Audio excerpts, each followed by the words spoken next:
Ridgefield, a small coastal town on the eastern seaboard of the United States, is dotted with neat houses sporting gently sloping roofs, lush green lawns, and roads lined with ancient oak trees. On a June morning, the rising sun spreads warm gold across tree trunks, lampposts, and car windshields. It is a peaceful scene, far removed from the hustle of big cities. Jackson Hayes, a recently returned Navy SEAL veteran, savors the tranquility.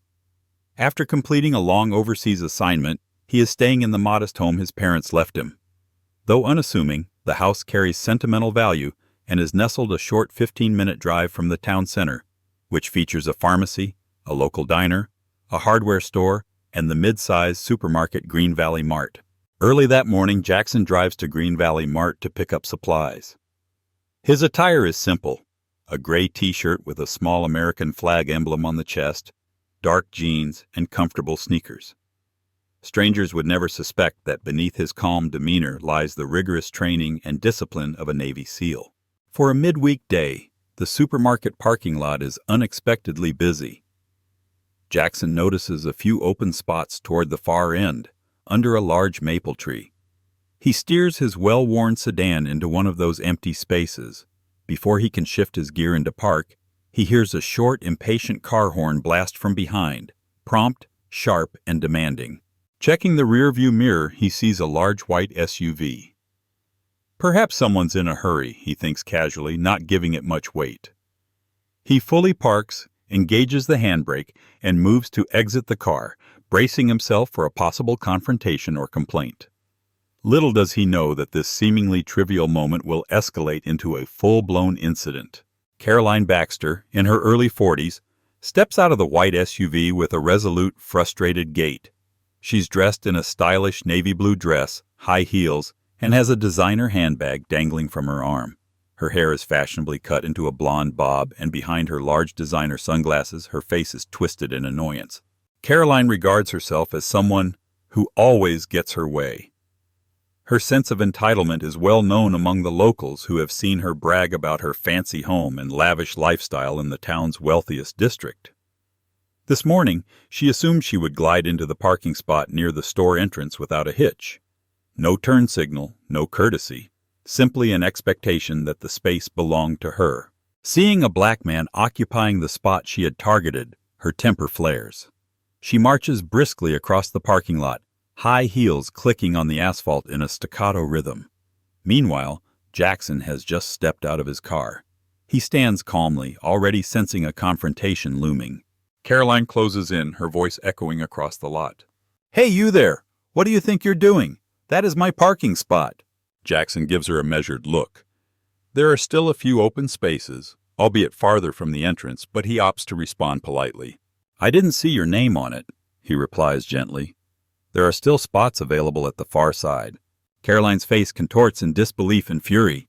"Are you kidding me? I was obviously about to pull in. You just swooped in and took it. People like you." "People like me?" Jackson echoes, sensing the undertone. She folds her arms, posture brimming with confrontation. "Yes, people like you think you can just take whatever you want. You don't belong here, and then you expect the rest of us to put up with it." Jackson's jaw tightens momentarily. Then he forces himself to release the tension. He takes a deep breath, recalling his training. Never fuel a hostile situation unnecessarily. One part of him wants to walk away. It's not worth a fight over a parking space. Yet she continues. "This is the problem with this country," she continues, waving her hand as though describing a grand social injustice. "You move into places where you don't belong, act like you own everything, and expect us to just stand by and accept it." Still gripping his car keys, Jackson briefly considers de-escalation. He knows from experience that no good will come from trading insults. "Ma'am," he says firmly but calmly, "I just parked in an open spot, that's all." Caroline shakes her head, stepping closer with evident hostility. "No, what happened is that some entitled thug decided the rules don't apply to him. Don't you look at me like that. People like you are the reason this country is going downhill." Jackson has heard such remarks before. He, a man who served his nation with honor, now stands accused of destroying it because of the color of his skin. He chooses not to react the way Caroline likely wants him to. Instead, he simply says, "You don't know anything about me." He turns to walk away, but a shrill laugh from behind halts him. "Oh, please," Caroline sneers. "Let me guess, you're some kind of good guy? Served in the military, thinking that makes you special?"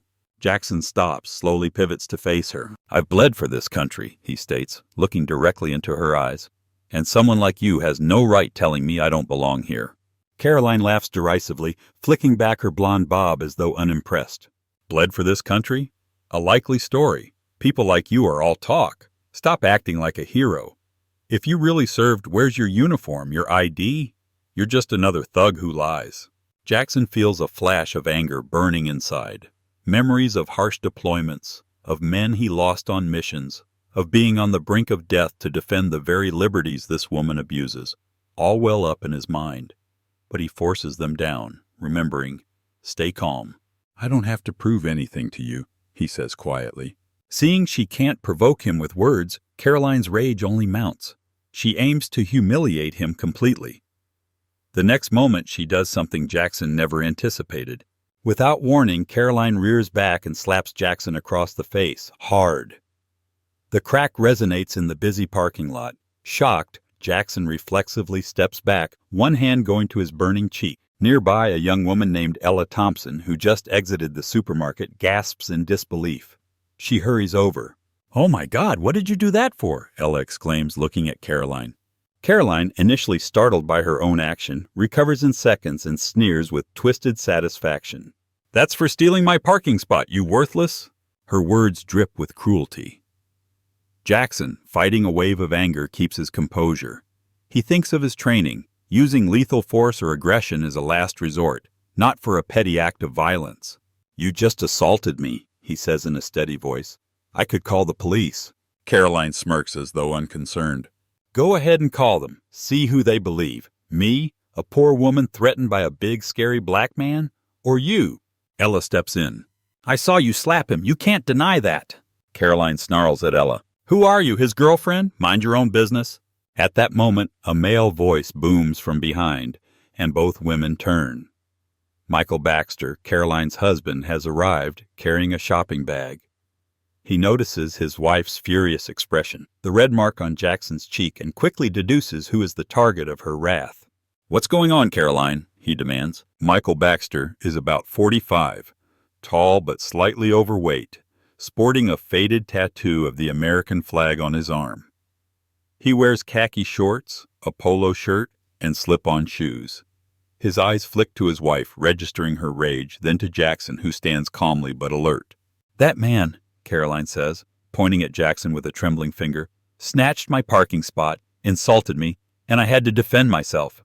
Michael's gaze travels to Jackson. "Hey, buddy, you need to apologize to my wife, right now." Jackson clenches his fists at his sides, careful not to escalate. "I've done nothing wrong. She struck me without provocation." Caroline folds her arms and says defiantly, "You threatened me with your presence, you arrogant thug." Ella steps forward, gently attempting to calm the situation. "Mr. Baxter, I was here. Your wife slapped him first. All he did was park his car." Michael's anger flares at Ella, who he sees as an interloper. "Stay out of this. He obviously did something to set her off." Now the tension in the parking lot is palpable. A few more shoppers notice the commotion. Jackson exhales, wanting to leave, but Michael's aggressive posture suggests that won't be easy. Caroline intensifies her hateful commentary. "You're probably some phony lying about serving in the Navy. My husband is a former Marine. He can see through your lies." Michael puffs up his chest at that claim, albeit he only served for a short time. Nonetheless, it's a card Caroline wields in every argument, hoping it grants them some moral high ground. Jackson remains stoic. "I served in the Navy," he states plainly, not wanting to brag that he's a SEAL. "I don't need to prove that to you." Caroline, eyes blazing. "Oh sure, where's your documentation, your medals? Men like you are why this country is a mess." Recalling the countless nights of mission briefings, the punishing training, and the fallen brothers in arms, Jackson's frustration sears within. He tries to keep control. "I'm not here to fight. I already said if you need this space that badly, I can move. But you escalated this." Caroline roars, "Don't act like some saint. You're worthless, and I'll tell you the truth. People like you don't deserve to be here at all." Just as Jackson is about to step away again, Michael grabs him by the collar, practically snarling, "How dare you upset my wife?" Jackson forces Michael's hand away. "Keep your hands off me." Michael bellows, "You want to get tough with me? Come on, you..." his fists clenched, chest heaving with anger. Caroline shrieks, "Show him, Michael!" Michael lunges, swinging a clumsy punch. Jackson's well-honed reflexes kick in automatically. In less than a second, he sidesteps and blocks, employing a light grappling maneuver to keep Michael from punching him in the face. Ella gasps, "Stop it! Somebody call the cops!" Caroline yells encouragement to Michael. Teach him a lesson. Despite the swirling rage around him, Jackson remains composed, seeking to avoid causing injury. Michael, blinded by fury and possibly fueled by a prejudiced sense of vengeance, ignores reason. He throws another wild punch. This time, Jackson fluidly locks his arm, executing a simple takedown. Michael hits the ground on his back with a grunt. Caroline shrieks in horror, "How dare you throw my husband down?" Jackson releases Michael immediately, letting him stand. Michael scrambles up, face reddening with both embarrassment and anger. He's stunned that this man subdued him so easily. Suddenly, sirens wail from a police cruiser entering the supermarket lot. Lieutenant Randall Brown, a local patrol officer, steps out of his vehicle. He scans the scene. Caroline Baxter shouting, Michael Baxter looking disheveled and furious, Jackson standing back with arms raised to show non-aggression, and Ella waving her arms. "Everyone, stand still," Brown orders. "What's happening here?" Ella rushes toward Randall Brown. "Officer, they were fighting over a parking spot. I saw the woman, Caroline, slap this man first, and then her husband attacked him." Michael furious and humiliated. "He tackled me. He's violent." Caroline leaps at the opportunity. "That black man stole my spot and then assaulted my husband." Brown frowns. "I'll need statements from each of you." He turns to Jackson. "Sir, your name?" "Jackson Hayes, officer. I recently returned to town. I parked in that spot. Mrs. Baxter insisted it was hers, then she slapped me. Mr. Baxter tried to punch me, so I defended myself." Ella supports him. "I was right here. Jackson didn't start anything. Caroline Baxter slapped him first." Brown looks at Caroline. "Ma'am, did you slap him?" She hesitates, then tries to justify. "I had to protect myself. He was threatening me, so I defended myself." Brown fixes his gaze on Michael. "Is that what happened? Your wife slapped him in self-defense?" Michael growls. "He insulted her. He provoked her. My wife is the victim here." Ella interrupts, fuming. "No, she insulted him and used racist language." Caroline snaps. "Mind your business. You know nothing." Brown raises his hand. "I need calm. We can settle this at the station, or we can handle it here if you all want to avoid pressing charges." Jackson sighs. Legally, he could file assault charges. After all, Caroline slapped him first, and Michael attempted to beat him. But the last thing he wants is a drawn-out lawsuit. "I just want them to leave me alone," he says. Caroline purses her lips, still glaring. Michael is in no shape to keep arguing. Brown exhales. "Fine, I'll document what happened. If any party changes their mind, come to the station. Let's disperse before this causes more disturbance." Caroline and Michael retreat to their SUV, throwing Jackson more dirty looks. Ella stands beside Jackson, worry on her face.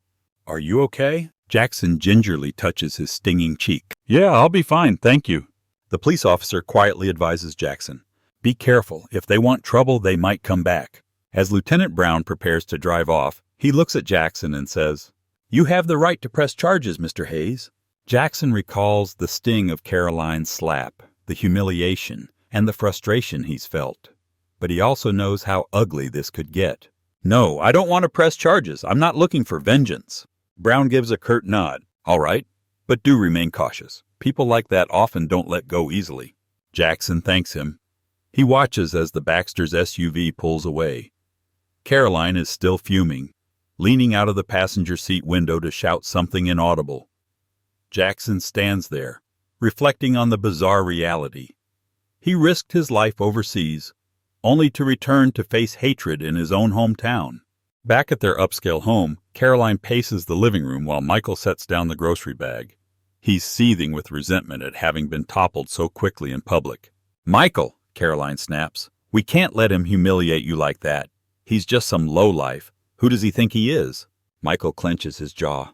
"He's definitely trained or something. Doesn't matter. I'm not letting it stand." Caroline's eyes glint with malice. "We should find a way to teach him a lesson. This isn't over." They brood over possible means of retaliation, whether that's spreading nasty rumors or waiting for an opportunity for a more direct confrontation. Meanwhile, Jackson returns to his parents' old home. The house is modest but cozy, with a small lawn, a flower bed, and a porch. Sitting on a wooden chair out front, Jackson rubs his cheek, the sting still fresh. His mind replays the confrontation. Why does this kind of hatred still exist, he mutters. He remembers the Navy SEAL training that hammered into him the importance of self-control. He also remembers the sense of relief he felt every time he left a dangerous situation unscathed. But never did he think that in his quiet hometown, prejudice would strike so personally. I don't want to dwell on this, he decides, choosing peace over conflict. Little does he know that the Baxters are quietly plotting their revenge.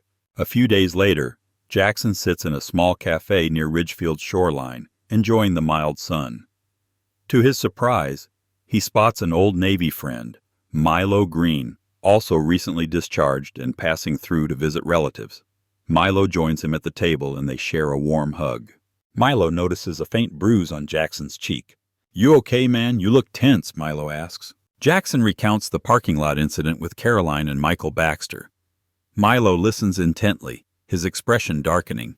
"I've heard rumors about the Baxters. Apparently they're known to be trouble. They run a garage, or at least her family does. She's always flaunting money, and he's got a temper." Jackson shrugs. "I'd rather not get involved further. They slapped me around and tried to start a fight, but I want peace. The cop who came said to be careful." Milo frowns. "I'd do the same. Still, keep your guard up. Folks like that might not drop it." His friend's concern warms Jackson's heart. It's a reminder that he's not as alone as he sometimes feels. At the Baxter's house, Caroline obsessively searches for information on Jackson. Through some of her social contacts, she learns that Jackson Hayes did, indeed, serve in the Navy and recently returned to claim his parents' home. They can't confirm he's a SEAL because Jackson rarely flaunts his credentials. Caroline wants to smear Jackson's reputation in town, labeling him as violent and untrustworthy. Michael, however, harbors a more direct desire for payback. Why not just beat him down next time, he thinks, ignoring the fact that Jackson clearly outmatches him physically. They bide their time, waiting for the right moment. On a Saturday afternoon, Jackson and Milo take a stroll along Ridgefield's public beach. The soft white sand and the sparkling blue waters draw families out to enjoy picnics and swimming. As the two men chat about future plans, Jackson thinking about finding local security work, Milo aiming to start a fitness program for veterans, they stumble upon Caroline and Michael Baxter, walking their small dog. Caroline's face lights up with a cruel smirk when she spots Jackson. Milo notices it first. "Heads up, looks like they're coming our way." Caroline strolls up, wearing a smug expression. "Well, if it isn't the hero of the parking lot. Surprised you dare show your face in public. How's your cheek from when I slapped you?" Jackson remains composed. "I'm not looking for trouble. If you're still upset about that day, you should learn something from it." Michael, standing beside Caroline, scoffs. "You don't know who you're messing with. We can make life real hard for you here in Ridgefield." Milo cuts in. "What exactly do you two want?" Caroline's eyes gleam. "We want justice. This jerk humiliated my husband in public. He owes him an apology, or—" Her unspoken threat hangs in the salty air. Jackson shares a look with Milo, then speaks quietly. "I owe you nothing. You are the aggressors." Michael sneers. "We'll see about that." They turn and leave, tension lingering like a summer storm cloud. A week later, Jackson returns to Green Valley Mart. This time he deliberately parks his sedan far from the entrance to avoid any drama. Unfortunately, fate has other plans. As he exits the store with a grocery bag, he spots Michael Baxter loading items into the trunk of his SUV. Jackson opts to walk right by, saying nothing, but Michael notices him and calls out, "Hey, we meet again!" Jackson steels himself and keeps his gaze forward. Michael steps closer, aggression plain. "I'm not finished with you yet." Michael grabs Jackson's arm. Jackson jerks away with a sharp warning. "Let me go." Michael puffs out his chest. "Touch me again, see what happens?" Inside, behind the cashier counter, Samantha Martin, a friendly store clerk, has a clear view of the parking lot. She recognizes Jackson as a courteous regular and Michael as someone who has caused trouble before. Sensing danger, she quickly alerts store security. Two guards run outside. Michael seizes the moment to put on a show. He suddenly drops to the ground, yelling, "He hit me! He just knocked me down!" Jackson stands there, stunned by the blatant lie. One of the security guards, a man named Chris, arrives and asks, "What's going on?" Michael writhes dramatically. "This guy shoved me. I want to press charges." From behind, Samantha rushes out, breathless. I saw the whole thing from the counter. Mr. Baxter grabbed Jackson first, and Jackson only pulled away. Scowling, Michael snaps, "Don't lie, you worthless cashier." Security deems the situation unsafe for both parties and orders them to leave the premises. Reluctantly, Jackson exits with his groceries, hearing Michael still shouting for justice. Furious and not paying attention, Michael speeds out of the supermarket parking lot. He's so worked up that he forgets to fasten his seatbelt and fiddles with his phone while driving. Distracted, he barely notices the traffic light turning red ahead of him. Suddenly, crash! Michael's white SUV slams into the rear of a sedan waiting at the stoplight. The collision is severe enough to deploy his airbags, and Michael's head hits the steering wheel. Shattered glass flies everywhere. The driver of the sedan, an older woman, steps out in terror. "Good heavens, what have you done?" Michael stumbles out of his car, bleeding slightly and disoriented. Police soon arrive, and the accident report clearly pins the blame on Michael Baxter for reckless driving and using his phone at the wheel. The SUV is badly damaged. The sedan's rear is crushed. Michael suffers a broken nose and a shoulder injury. Meanwhile, the unsuspecting woman he hit also sustains minor injuries, requiring a hospital visit. News of the incident spreads quickly through Ridgefield, with many remarking on the irony that it happened just after he harassed Jackson again. Caroline rushes to the crash site upon hearing her husband was in an accident. She arrives to find their expensive SUV nearly totaled, and Michael bleeding as paramedics lift him onto a stretcher. She rages at the traffic officer. "This is someone else's fault. They stressed him out. He couldn't focus." The officer shakes his head. "Ma'am, we have witnesses who say your husband was using his phone and neglected the red light. This is solely his doing." Caroline's fury twists her features, yet she's powerless. The evidence is unambiguous. Michael faces hefty fines, medical bills, insurance claims, and possible lawsuits from the woman he rear-ended. Some onlookers mutter, "Serves him right. You reap what you sow." Alone in the hospital corridor, Caroline gazes at Michael, who is now in a bed with bandages around his shoulder and nose. She begins to realize that her and her husband's arrogance, prejudice, and constant anger fueled this entire situation. Had Caroline not escalated that parking dispute, had Michael not been consumed by his bruised ego, none of this would have happened. Michael lies in the hospital, his body aching, his pride shattered. He wonders if his behavior toward Jackson was ever justified or if it sprang from nothing more than deep-seated bias. Meanwhile, Jackson receives a call from Lieutenant Randall Brown. "Mr. Hayes, just checking if you want to reconsider filing charges against the Baxters. After Mr. Baxter's accident, there's evidence of his continued harassment." Jackson thinks it over. He recalls the slap, the scuffle, and their vile words. In truth, he has every right to press charges. But he also understands the toll that legal battles take. "No," he finally says. "I'm not after revenge. If they've learned their lesson, that's enough." Brown sighs. "You're a generous man. I hope they'll appreciate that." Jackson thanks him and hangs up. He closes his eyes, exhaling slowly. He has no desire to perpetuate the cycle of hatred. A few days after Michael is discharged from the hospital, Caroline still nurses her wounded pride at home. Their finances are dwindling as the garage's business falters. The local rumor mill has also turned against them. One afternoon, Jackson is in front of his house, repairing a lawnmower, when Caroline's car pulls up at the curb. She hesitantly steps out, no longer dressed as pristinely as before. Lines of worry mar her face. Jackson stands, setting aside his tools. "What do you want?" he asks calmly. Caroline hugs her handbag, eyes darting nervously. "I need to talk." Jackson waits, arms crossed, expression neutral. She inhales sharply, then begins in a subdued voice. "I realize you have no reason to forgive us. My husband is recovering. It's been a struggle. We might have been wrong." He detects the fatigue etched into her face. Her once formidable arrogance has withered. "All I want," Jackson replies, "is for you and your husband to stop harassing me." Caroline presses her lips together, clearly battling pride. "Could you not hate us for what we did?" Her voice trembles slightly with an emotion Jackson can't quite place, perhaps fear or even remorse. He studies her for a moment. "Hate you? No. Hate doesn't solve anything. I'm just disappointed that we wasted so much time and energy hurting each other over nothing." Caroline's face reddens. She nods stiffly, then turns and hurries back to her car, driving off. Jackson stands in silence, pondering the unexpected visit. Is this the start of a genuine change in the Baxters or just a fleeting pang of guilt? Ella Thompson, the woman who had witnessed the initial altercation, reaches out to Jackson, offering to testify if he ever needs her in court. She admires his calm in the face of overt racism. Jackson, have you considered joining the local council or volunteering? People here need an example of acceptance and respect. You'd be a natural fit. He smiles. I appreciate that, Ella. I'll consider it. From that day on, Ella and Jackson occasionally exchange ideas about community programs to promote understanding and inclusivity.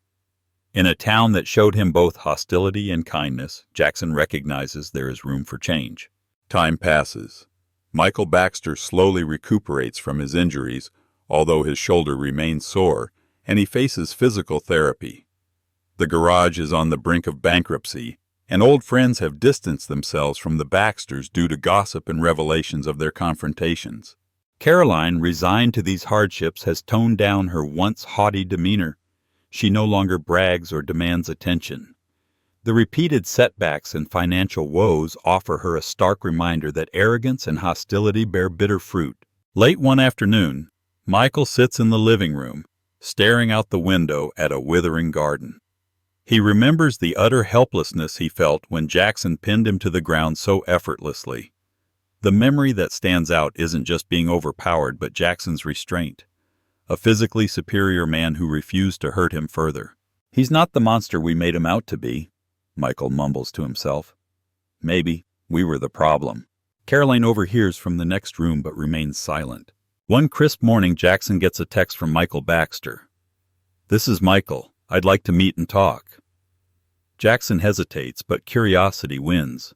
He agrees to meet at a small cafe by the sea. Arriving at the cafe, Jackson finds Michael already seated, bandages still visible on his shoulder. He nods awkwardly when Jackson approaches. I've been doing a lot of thinking, Michael begins. I want to apologize. Jackson says nothing, letting Michael continue. I was a Marine for a short time. I got discharged after a knee injury, and I've always been bitter. I envied people who accomplished more in the service. Add that to the prejudice I grew up with, and I took it out on you. My wife got caught up in it too. We treated you horribly.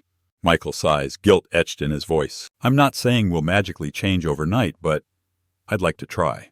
Jackson regards him quietly, then nods. Thank you for your apology. I accept it. We all have wounds to heal, but we can choose to stop letting hate drive us. The two sit in an uncomfortable truce, sipping coffee as the sun glistens on the ocean. Michael regrets his pointless aggression, while Jackson sees the glimmer of humility in a man once blinded by pride. Life in Ridgefield gradually returns to its calmer rhythm. The scandal surrounding the Baxters fades, though their financial troubles persist. Caroline supports Michael's slow recovery, and they scale back their lavish expenses. Occasionally, tongues still wag, but the couple seems subdued, chastened by harsh reality. Meanwhile, Jackson continues to enjoy his modest family home, tending the lawn, fishing with his old friend Milo Green, and meeting Ella Thompson to discuss volunteer work. Though he rarely speaks of his Navy SEAL background, people who meet him sense an inherent strength, tempered by empathy. In the aftermath of betrayal, violence, and prejudice, each character gains a lesson: patience and composure. Jackson Hayes exemplifies how true strength lies not in brute force, but in self-restraint. Even under blatant provocation, he refuses to lash out in destructive ways. The cost of hatred. Caroline and Michael Baxter's hostility and racism come with a steep price: financial ruin, social isolation, and immense personal suffering. The possibility of change. Michael's humble apology shows that even deeply ingrained biases can shift. Though the journey may be long, the seeds of reflection have been sown. The power of bystanders. Ella Thompson's willingness to speak up highlights how crucial witnesses and allies are in combating injustice. Faith in goodwill.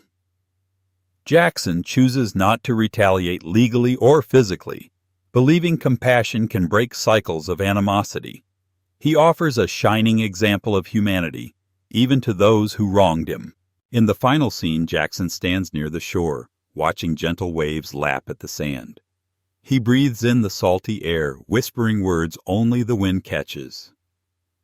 Everyone deserves a chance to grow. With that simple reflection, the story draws to a close on a note of hope. Hatred and prejudice can be powerful forces, but so too can empathy and understanding. Through adversity, Ridgefield's residents find that real strength lies not in violence or vengeance, but in the courage to face one's flaws and strive toward a better understanding of each other.